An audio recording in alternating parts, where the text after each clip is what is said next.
experiences that can allow us, in the same way that you say it's the soul, I could say no, it's just the brain going on a hypercharge before it dies, right? It's like when batteries go through an electric power surge before they die, when they're in the very last legs. It's just a mechanism of the brain. There's no real difference in our explanations. It's just that I'm making a physicalist postulate, you're making a non-physicalist postulate. But there's no way that you can back yours up through pure empiricism. It's just that you have to postulate it. And I accept that you might postulate it, but it's not any better empirical standing than it's just a faith-based, it's a belief-based argument, right? We accept that. But so how, through what, it's an inductive, logical, well, okay. But explain your induction, explain how the soul is expressing what I mean by induction is, it means observing phenomena which until now have been not mainstream because of the taboo associated with these. Like, people don't want to talk about these things because they're afraid of being stigmatized as possessed in the olden days, or now as being mentally ill, or you get referred to as psychiatrist. So people don't want to talk about it. But that is changing now, thank goodness, in the last 10 years, 15 years. Absolutely. And now, amazingly, mainstream academic research, particularly in the United States, but also places like Holland and elsewhere, are now actually doing research on this.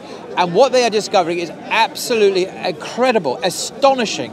They're actually narrating accounts which should be physically impossible by any understanding that we have today. So, as I've already mentioned to you before, where you have people who are born blind and deaf, have a near-death experience, and whilst they're dead and blind and deaf, having out-of-body experience, they're looking down upon themselves, they're observing what is happening accurately, what they're hearing, and when they're resuscitated and they recover, they're able to tell their healthcare professionals, oh, you said this and this, and you did this. I noticed when I was observing what was going on. This is someone who's dead and blind, by the way, all right? I noticed that you were doing this procedure and you were doing that procedure, and the healthcare professionals, the doctors and the nurses and so on, accept this is exactly what actually happened. And this is evidence inductively, so I'm not starting from a theory, I'm saying from, well, this is very peculiar. How do you explain this? Yeah, absolutely. So what the research, and I mentioned to you also some academic research at the University of Minnesota, you can access it online, I've read the research, and they look at people who've been born blind and deaf, who had NDE experiences and had these extraordinary experiences. And they corroborated them. Were there any witnesses, any independent third parties? Yes, there were. Yes, they are, as they said they were. And also went through possible physical explanations. You mentioned some of them, like these biochemical reactions in the brain. So they have found that all of those not really at all of any explanatory value. Sure. They do not actually explain the phenomena that you and others have claimed for it. So this is a mainstream academic discipline now, and what they're uncovering is extraordinary. For me, it suggests an understanding of the universe and ourselves, which is no longer just materialist, it's much more holistic. So it includes what I would call, and I'm not fussy about words, you can call it a soul or a spirit or whatever, consciousness, but consciousness, it seems, is not just a byproduct of the brain, it has its own independent reality which exists beyond the brain's demise and has a life of its own. And this points to a spiritual dimension, I deduce inductively, that religious people would call the spirit or God. So it's all interconnected in a rich, holistic understanding. I understand the point. That I find compelling, convincing, based on empirical observations. Your insistence it must just be this, that, and the other is not persuasive. Not persuasive. I've got two questions. Number one, how on earth does a person who's been deaf and blind their entire life have an out-of-body experience and know what they're seeing? How do they know that they're seeing themselves being operated on? How do they know what colours are, what people look like, if they've never experienced these things in their life, unless they're being given divine knowledge, which, again, is it's an unjustifiable postulate. That's just, because they do this, they must have had It's a very God, simple answer. and therefore you just have to postulate Very simple answer. God. I've seen YouTube videos where you have like a boy of 10 or 12 who's born deaf, suddenly be given a cochlear implant. Like my sister had this, she had meningitis. Anyway, she was given an ability to suddenly hear again for the first time in her life. And you can actually see the guy suddenly he can hear the world around him. Hang on, and he knows that he can hear it. He's like, what? And you can see the big. And no, but he doesn't know that what he hears as a bird is a bird singing. I don't know that. No, but he what does. I see as a No, but he doctor does. is a doctor. No. Of course you don't. He understands. He understands. He is but you hearing. don't know what it is just by virtue of he having knows that it. ability. Sorry, he understands because we are meant to hear. We have ears. Sure. That what was not working is now working. So it's native to us in a properly functioning brain to actually be able to hear. So when he suddenly hears again, it's not like this alien thing that is apart from him. It is an awakening into a world which he is a part of. So he's come home to the way he should be living. With this person, and similarly with you, I can't speak to what it's like to be born blind and have that vision because I have no idea. But they feel that they are actually seeing real things, and they are independently corroborated by healthcare experts that they really must have seen it because it's exactly what happened, and that is physically impossible by your understanding of reality. So would someone who is suddenly able to hear understand a language that they know how to speak, they know how to write, but they can't write? I wouldn't know if I had been deaf. I wouldn't know what words mean. I wouldn't know what they sound like. I know how to speak them. Good question. I know how to write them and read but them. These people are unquestionably hearing, though. No one denies that a cochlear implant will make a person hear. My point being, so it's real hearing and analogous to things. Yeah. My point being that if someone has been born blind and deaf, and then they've had this near-death experience where they've seen and heard, so as you claim, no idea what's going on. Just the usual speaker's corner. Rhetoric bullshit. If as you claim, they're hearing and seeing as they never have before, yes, then under what possible mechanism can they understand and make sense of what they're seeing? But they do. No, but you're saying they do. You're saying that they understand, this is me on a surgical table and I've got doctors around me.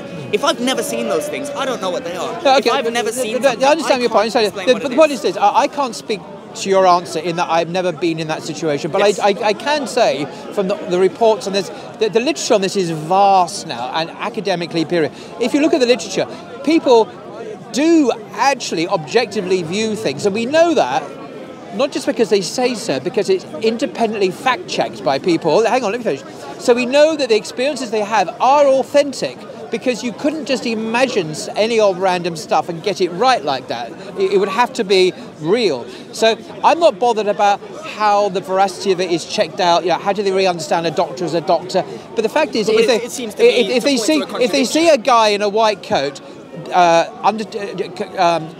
doing the surgery, and they actually observe that accurately and report, well, he did this and this and this, whether or not he really understands what a medical doctor professionally is, how can he report is it not if he the doesn't point. know what it is? But he does. But how can he? What? If he doesn't know what it is, then how can he? Now, I haven't read the literature so to which you're directly this would be referring. John Locke then, about sense perception. Can people have sense perception of medical procedures and accurately report a man doing this and the colours and the noises and the sounds? Can they report that accurately whilst not perhaps understanding the full depth of what's happening? Not understanding any depth of it. Well, no, they must have some understanding, because they report a human being doing so and so. They have some understanding. This is what they report. Now, you may not understand how they can do that, but do they report it? Yes. Is what they report accurate? Yes. Over and over again in peer-reviewed situations that are fact-checked by independent witnesses. This is all fact.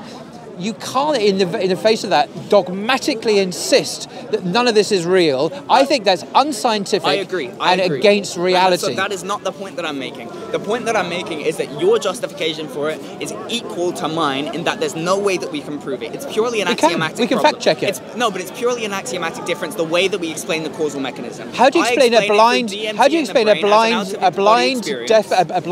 person who has an out-of-our experience actually accurately observing what's going on at a car crash scene or in a surgery and giving in-depth narrations? All of this happened because they say they saw it. How does the soul justify it any better than DMT? How do you explain that? The DMT doesn't explain this. Explain it in exactly no, the it same doesn't. way. No, Of course, it postulates. But you said you hadn't read the literature. It doesn't explain the causal mechanism. It's interesting. You said you hadn't read the literature. I haven't read the literature. But you see, this explanation is discounted in the literature. Yes, but my point is that you ought to discount. So what is your soul. explanation? You ought to discount the soul as a justification for Why? it as well, because there's no explanation of the causal mechanism by which you are able to perceive this out-of-body experience. Do I need a causal explanation? Of course, if you're Why? making a postulate that the soul exists, then you have to explain why the soul's existence justifies. Okay, this experience. I mean, normally I hate analogies, but I'll give you an analogy.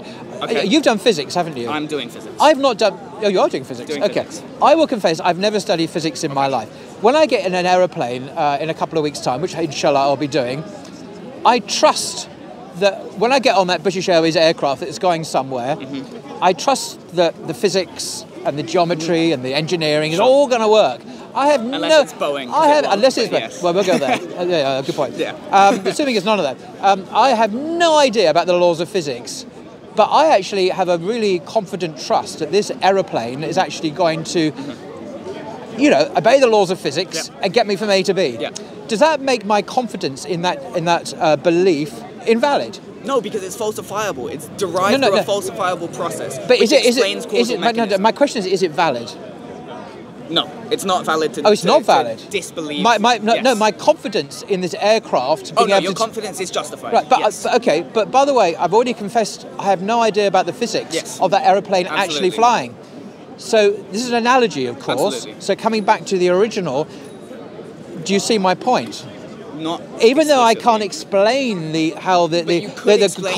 cause of the solar, but I can't explain the mechanism. I'm excited to know, to be honest. But you could see the outcome of the effects of it regularly and independently fact checked by healthcare professionals who say, yes, this person who was dead and blind did actually, according to their testimony, did reliable see. I don't doubt the phenomenon. But the fact that I don't know any more than I understand the physics that would take me in a BA airplane to my destination. Sure. It's not an argument against it. But there's a distinction to be made. Do you see why it's not an argument against it? Absolutely. But there's no argument. I'm not making an argument against God. I'm saying that your argument we're talking about God here. Or soul. Sorry. Whoa. I'm not making an argument against the soul. I'm making an argument that your argument for the soul doesn't justify your postulates. Your argument through this observation of this phenomenon. But I still don't know what your argument is. Your argument doesn't seem to be. There's a distinction to be made between the airline analogy and the soul analogy. Good. What's the difference? With the question of the science, you can study and you can understand why an airplane flies. Yes. You can go exactly through every single mechanism of the airplane, and it will causally explain why when you sit in that airplane, it will take you in the sky and you'll end up in your other destination, right? It produces lift through the turbines and the engines, well, there you and go. it has flaps. Now I understand why it is I can fly. I don't even understand Thanks the to you. entirety of it, but it can be explained through purely physicalist, purely empirical, falsifiable science, which has been done. We've made testable predictions and we adjust and airplanes do fly. And they do fly. Yeah. We know usually. this. Usually. We know this because we have falsifiable evidence and methodology through which we can determine the best explanation. How does that relate to my original point? When you say, I don't know how the soul works, you can't know how the soul works. Oh, why? Because it's entirely separate from this. Can't. So suddenly this word can't has appeared, and I don't. Where does that come from? Until you explain the causal mechanism. No. Or explain how I might derive the knowledge. Are you saying in principle it's impossible? Yes. I'm saying it's epistemically impossible. Why is it impossible? Where do you get that knowledge from? It's impossible epistemically. Because there's no testable prediction that you can make to justify it. Okay, well, I've already given you a repeatable test. No, hang on. No, you haven't. You've expressed that this phenomenon exists. You've said many, many times, right? We can look back at the camera footage. You've probably said 4 or 5 times that this phenomenon exists. And you say, it's impossible for it to happen. And then you say, it is. So it must be the soul. They say. It is. But then you say, so it must be the soul. But you're making that leap without really justifying where that leap is coming from. You can't explain the causal mechanism that explains the soul's justification, how the soul can experience whatever. I don't have to give a detailed... of course you do. No, excuse me. I don't, any more than I do about the aeroplane flying before I get on an aeroplane and trust it to actually take me to my destination. Because it works. In reality, it actually happens. But there is someone who can give that explanation. Yes, they can. But the fact that science at the moment, which is just beginning, or academics are beginning to look at these phenomena seriously, like NDEs and people approaching death who have no brain matter left because of cancer, nevertheless have exactly, and you suddenly become fully conscious and aware and start talking again to say goodbye to their loved ones.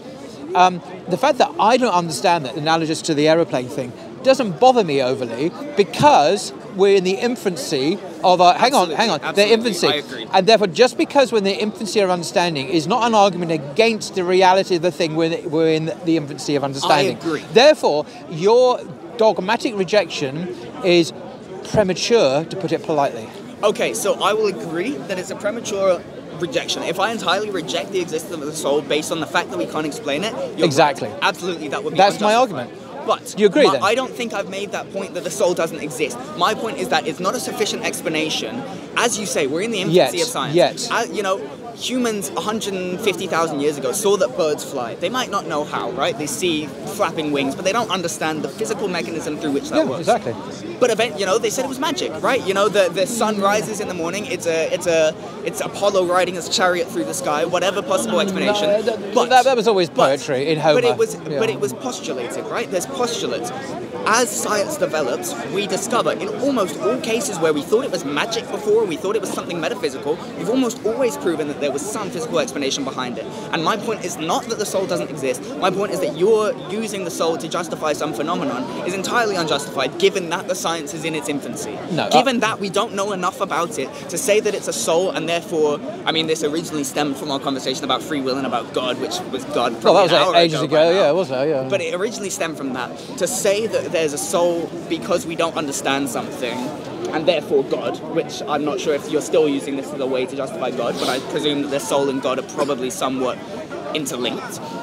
It's not justified to make that further postulate because we don't understand. Okay, right. This is taking us back to deeper issues here to do with the nature of Western science. I suppose so.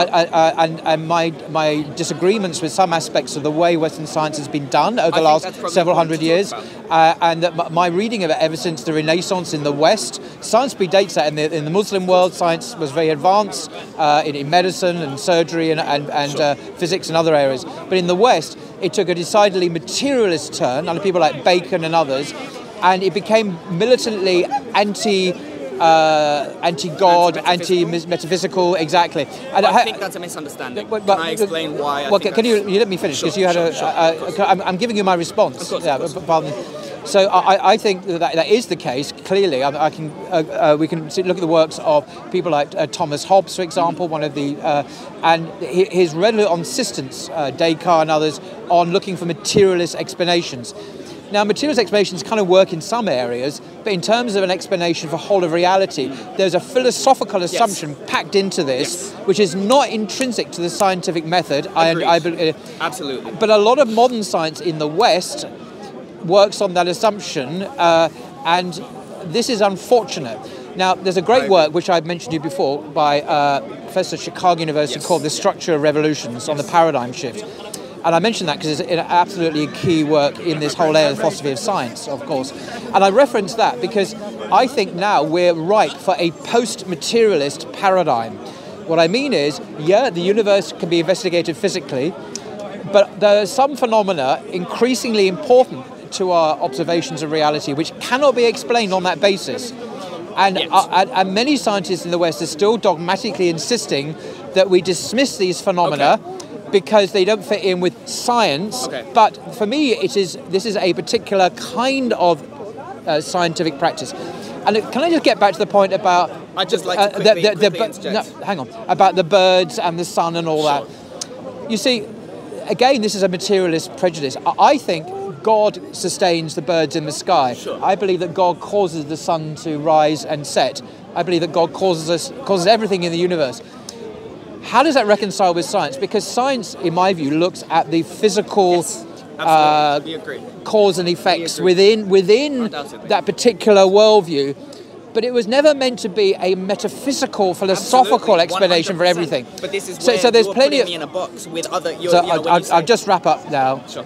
So I think it's still very plausible to believe, increasingly plausible to believe, that God acts in our world, not like an absentee landlord who just sets the world in motion, but he, as Christians call it, continua creatur. God continuously upholds and creates and sustains the universe, including the birds flying and the trees growing and our thinking and everything. So it's not like the God of the gaps, it's the God of everything. So even the most mundane thing like a rock is evidence of God's existence. Why? Because it's a contingent object that requires a necessary being. Well, you know about this. Yes, of not course. A cause. This is not Aristotle's first cause. Yeah. This is more like the Hallam cosmological argument. Kalam you know answer. So you know answer. So that is kind of, for me, this is probably a philosophical disagreement, ultimately, yes. not really a question about mechanics or mechanisms, no, I mean. So this is my point. So that's my point. So there's a few things. The first being that when you say Western science and you say Western scientists, there's a very important distinction there. Because to say that because I adhere to science, I must adhere to the beliefs of Bacon or Hobbes or whatever, is not fair, right? I'm totally agnostic on the existence of God as as this God, this creator God, but does a non-interferential God. It doesn't interfere in the world, creates the universe in the way that it will exist, and it continues to evolve throughout independently.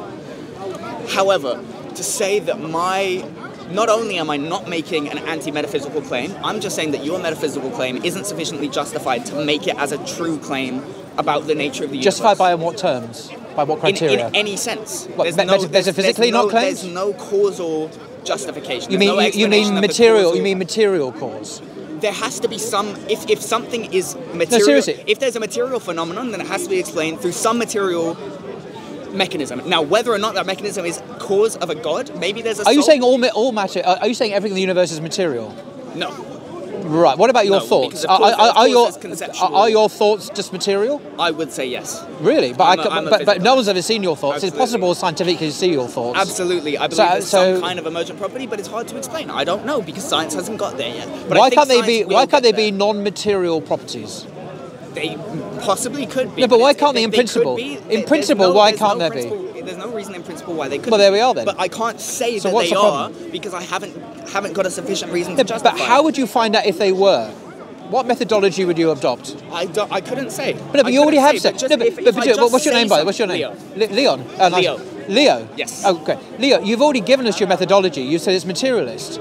And I'm saying that you've admitted that there could be thoughts in your mind which may not be explainable by materialist criteria. So therefore, non-material phenomena in the universe might exist. Might.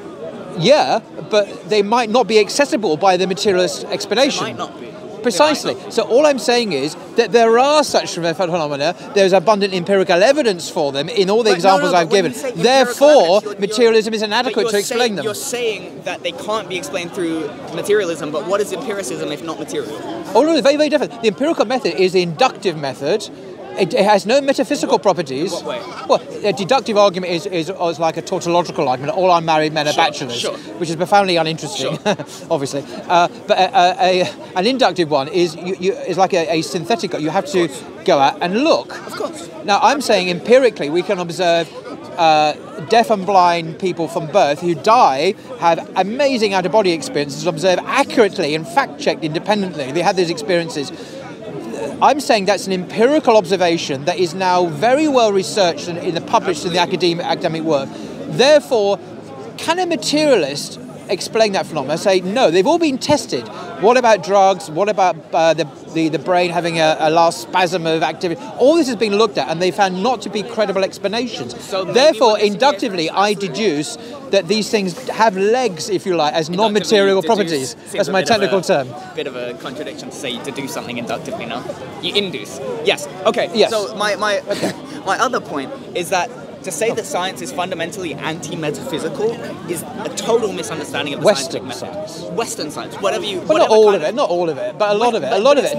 The dominant paradigm. So the fact, the existence of religious scientists goes entirely against this. You can have an understanding of the physical mechanisms of the universe and understand that it's entirely physical. Newton was very religious. And you believe in God because you're not making any claims towards the metaphysical. You're not saying the metaphysical doesn't exist. You're not saying the non-physical doesn't exist. You're just saying that we have these physical phenomena that can be explained in terms of pure mathematics and science. We can explain them through testable, Newton thought these were the actions of God.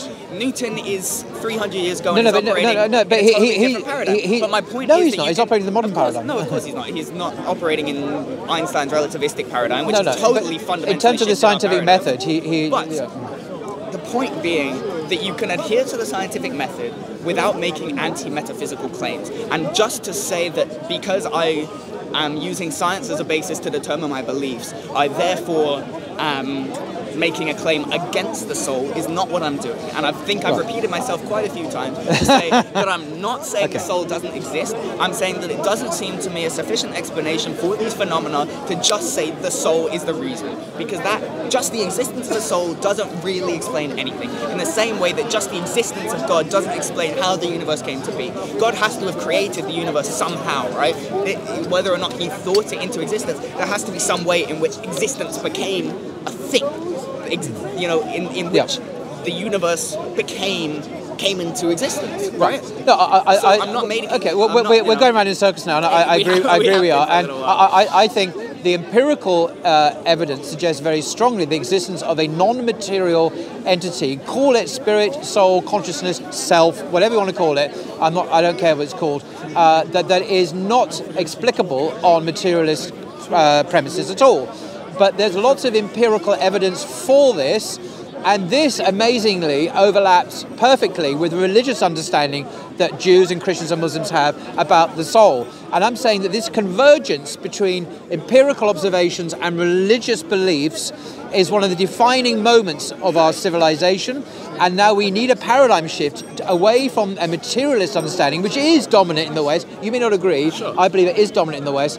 From this to a post-materialist paradigm, which can holistically incorporate all of these things and not attempt to explain them away as you have done. You talk about these kind of drug effects. All of this is unconvincing when you go through these possibilities. They have not been seen to be adequate explanations for this phenomena.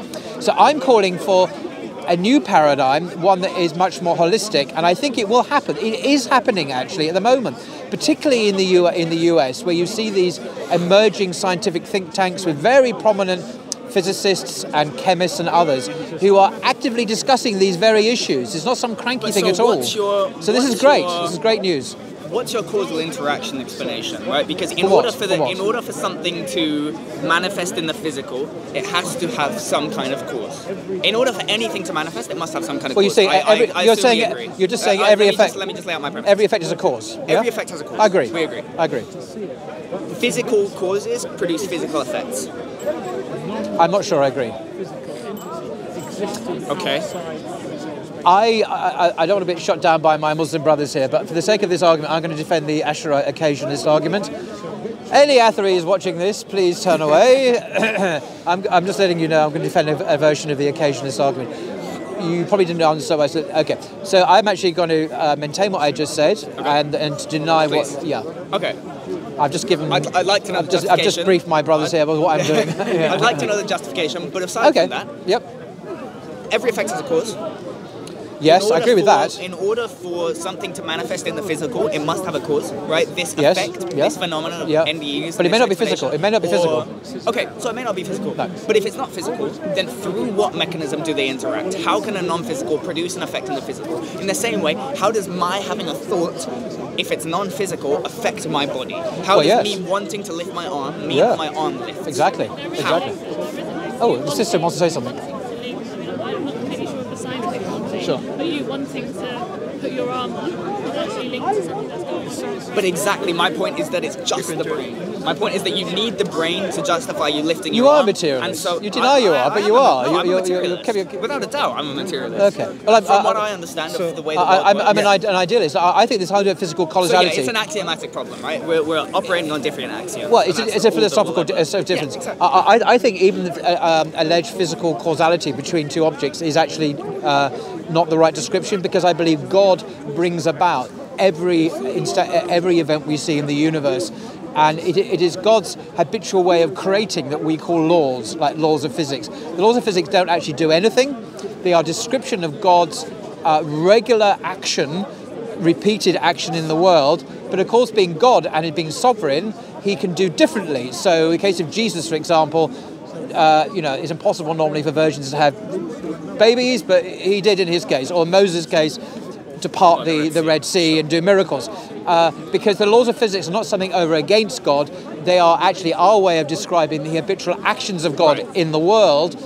Now, this means that we can still treat the observable physical structures seriously, but ultimately they are not the real explanation. The real explanation is the action of God. actually. So I think- physics I think- has its own kind of artificial reality here. Right. The real reality is God is So I think the this actor is, in I the think universe. This is my point: is that science and physical explanations for things do not make have no impetus towards the metaphysical. They have no. I would say science itself needs a metaphysical explanation for its working. Say again? I mean, scientific method needs its own explanation, which So yes, Which yes, is in you're the right. realm it may, of it may or may not. philosophy but or the science metaphysical realm. itself has no claim on that, right? It's the job of philosophers or religious scholars, and that it's in that realm through which we can make that decision. So in order to make a claim on a rationalist basis, it has to be rationally justifiable. Whereas this is something that purely depends on the axioms that you hold to be true. If you don't believe in God as a cause, you can find perfectly many explanations for why things are the way they are. If you believe in God, you can find equal and opposite. But you have not been able to do that. I've mentioned a whole range of phenomena that you've not given any rational materialist explanations for at all. But you for can't- example, people with absolutely no brains left who have suddenly become very conscious at the moment But no, of that's, passing. that's a misunderstanding. And of you're how saying, cancer works in oh the brain. well, the well, brain still exists. It's but just that it's it been. doesn't. Of course it does. The No, brain doesn't you just see, of become course. a tumor. No, I'm saying the brain is virtually disappeared. There's no physical basis for consciousness left in these brains, according to the.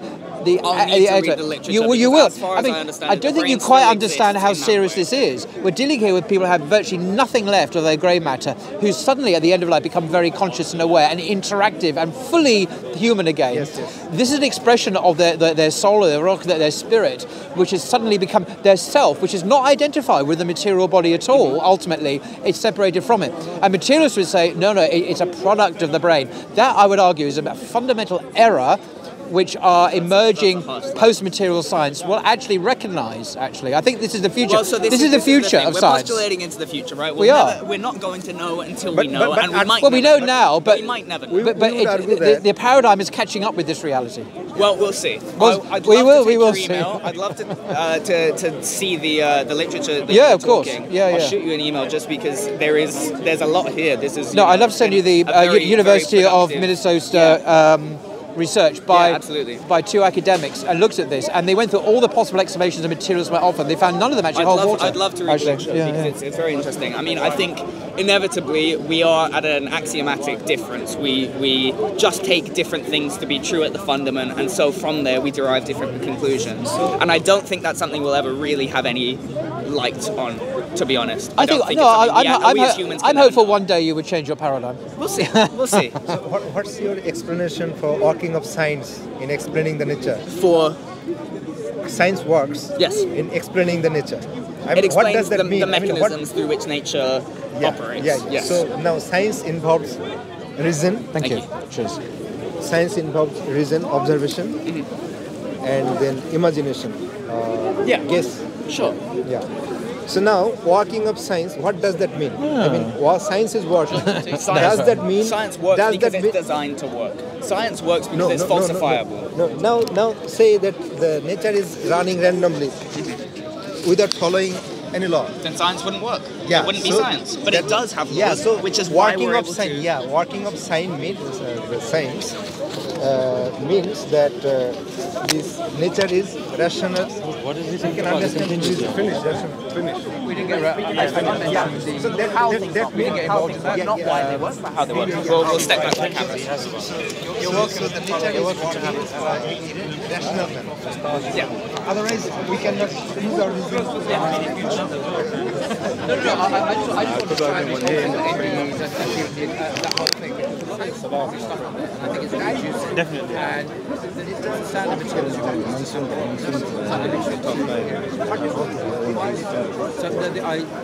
No, not rational. Yeah. Regular and rational. Because I can see what you're going. You're going to both rationally design it right in intelligent mind.